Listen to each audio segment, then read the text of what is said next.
Mothers and daughters relations are always controversial. That cannot be normal.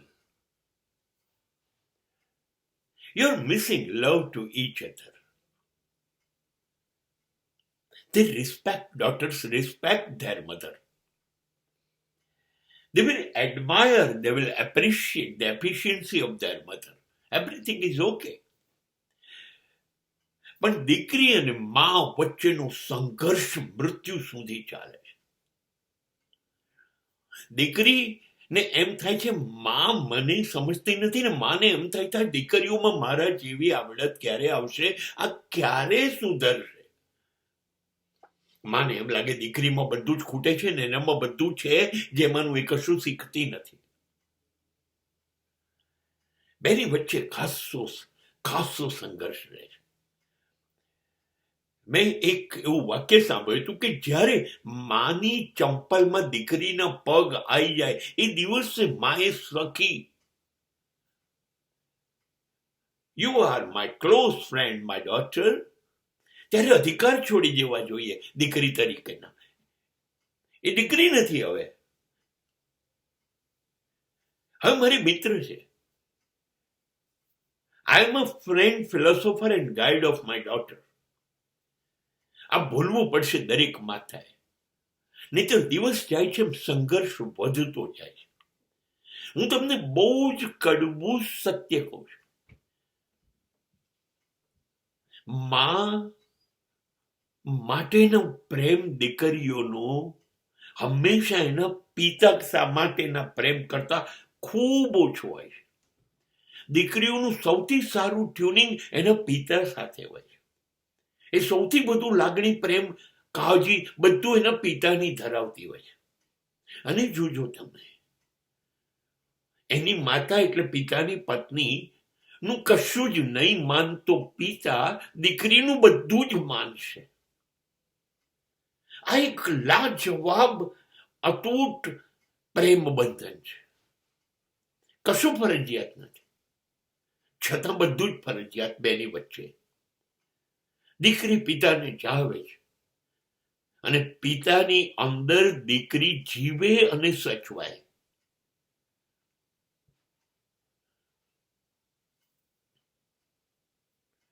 એટલા માટે જ્યારે પિતા મૃત્યુ પામે ત્યારે દીકરી બધી આશાઓ છોડી દે છે. કેમ કે હવે એ ઘર મારું રહ્યું નહીં. એને એવું છે માં તો મને સમજતી નહોતી એ વખતે, હવે કેવી રીતે સમજશે, અને હવે ભાઈ ભાભીનો કેવી રીતે ભરોસો કરો. હવે ઘરમાં પગ જ નથી મૂકવો જે અમારો બાપ ન હોય, જે મને સમજી શકતો હતો. દીકરી માટે બાપનું જવું એ બહુ જ ખતરનાક ઘટના બની જાય છે. એને એમ લાગે છે હું સાવ અનાથ થઈ ગઈ. ખરેખર તો એનું પતિગૃહ છે, પતિ પણ છે, પણ એને એવું લાગે છે મારું બધું જ જતું રહ્યું મારા પિતાની સાથે. આ લાગણી એને માતા માટે નથી થતી. બહુ ઓશોએ એક વખત બહુ સુંદર વાક્ય કહી હતી કે આ નહીં બનવાનું બેની વચ્ચેનું કારણ છે કે બે સ્ત્રીઓ છે અને સ્ત્રીઓ વચ્ચે ઈર્ષા હોય. માને દીકરીની ઈર્ષા થાય છે, કેમ કે માં કરતા હંમેશા 20, 22, 25 વર્ષે દીકરી નાની હોય, યુવાન હોય, એટલે બહુ જ સુંદર હોય, બહુ જ ચબરાક હોય, બહુ જ હોશિયાર હોય. માના સમય કરતા 25 વર્ષ બાદ દીકરી હોય એટલે બહુ જ અદ્ભુત, પણ ભલે દીકરી પણ છે તો સ્ત્રી. એટલે માને સાચે સાચ તો દીકરીની ઈર્ષા હોય છે. અને એમાંય જોજો તમે, ખાસ કરીને જ્યારે દીકરી સૌથી વધુ લાડલી જો એના બાપની હશે તો માં સૌથી વધુ ટોકતી એના બાપને હશે. ચડાવો માથે, બગાડો, તમારે જે કરવું એ કરો, પછી મને કહેતા નહીં જુઓ વાય, અરે તારી જ દીકરી છે, તારો જ પતિ છે, એને લાડ કરે તો શું વાંધો છે ને, તારી દીકરી તારા પતિને લાડ કરે તો વાંધો શું છે? નહીં. પણ ઓશો બહુ જ સાચા છે કે દીકરી છે, માં છે, એ સંબંધનું નામ છે, પણ મૂળ તો સ્ત્રી છે.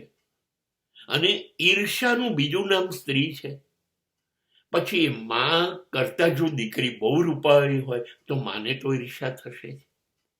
હવે આ ઈર્ષા છે એ કેવું રીતે કરવું? એટલે રોકવી, એટલે ટોકવી, દરેક વાતમાં એનામાં દખલ કરવી. એ દીકરીને ગમશે નહીં. બસ મૃત્યુ સુધી બે જણની વચ્ચે આ જ સંઘર્ષ રહેશે.